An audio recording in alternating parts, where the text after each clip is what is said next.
Alright, what's up guys? 10 Planet Melbourne in the house. Thanks for your support out there. All the Granktime is on there following things.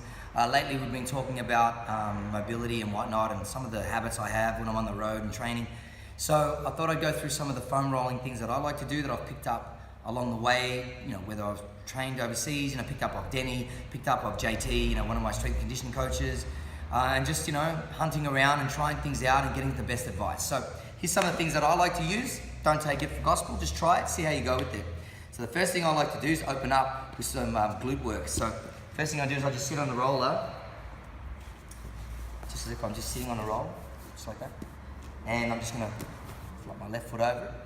And I'm just gonna support my weight on my backhand. And all I'm gonna do is I'm gonna just start rolling on my hip. And having my leg up on my knee is a lot more intense than if I just roll on it on the side of my glute this way, bringing my leg up that way. You can just brace it like this, I do, or just get on my fingers, and I just work through those spots, those stiff spots, just forward and backwards for a good solid minute and a half. I'll just roll on it on both hips. So I'll do it on the other side as well. So I'll just get myself neutral. Flip that leg, I'll brace myself, I'll just roll on that hip. Just put all the weight on that hip. So that's the first thing I do. Second thing I do, I go to the ITBs. So now I'm gonna roll from my knee to my hip. I hope you can see this, okay, real quick. So I just got the roller on my knee and my hip, and I just brace myself on my elbow. And then, of course, I'm gonna brace myself on my hands, which has more pressure, depending on how much pressure you can take. Usually I like to stomp on that leg as well to get added pressure as well on my ITB. It's important to keep that ITB band nice and loose. And it's a great warm-up for training as well, before or pre-training routine. And because there's a little bit of discomfort associated, it kind of really warms me up. So I'm just rolling through from the knee to the hip.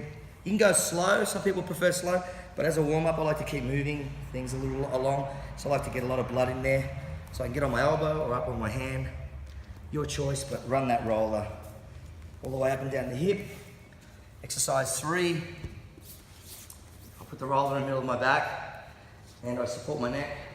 And what I do is here is I just stretch backwards, take a deep breath, breathe out, stretch a little more. Then I'm gonna do a crunch.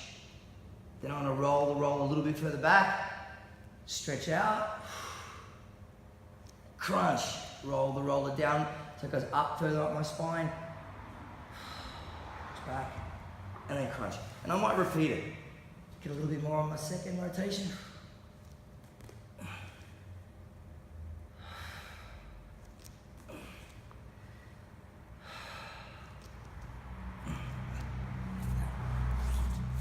Another thing that I like to do is for the insides of my thighs as well. So I like to get the roller right on my knee and just roll it to the mid-thigh.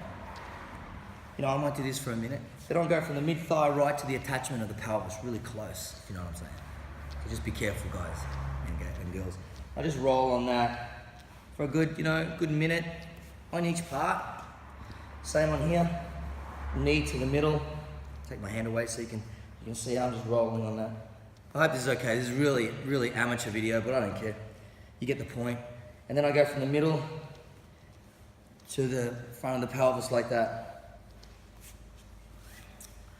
There are a whole bunch of others that you can do, but for me, when I warm up, just generally, I make sure that my lower body is ready to go as far as my foam rolling goes. As far as my foam roller that I like to use one that has a triangle point, like a pyramid. It's got a triangle shape, but it's got a square point at the top, and there's no spaces. So I like this roll. This is a really good one, and it's hollow too. Thanks for watching.